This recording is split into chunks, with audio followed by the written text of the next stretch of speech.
അതൊട്ടാ എഴുത്. അതെത്രയാ നമ്പർ? അത് തിന്നാ അത് പറഞ്ഞ നമുക്ക് 15. അതോ ഏത് ഇത് എത്രയാ നമ്പർ? 15. അത് 15.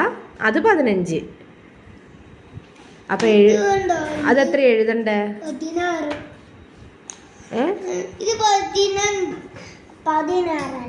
അത് 16.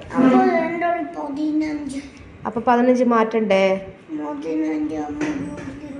അതിങ്ങനെയാ റബ്ബർ എടുത്തിട്ട് മാറ്റിയപ്പോ റബ്ബർ ഉണ്ടല്ലോ. അത് ചാടിപ്പോയാ?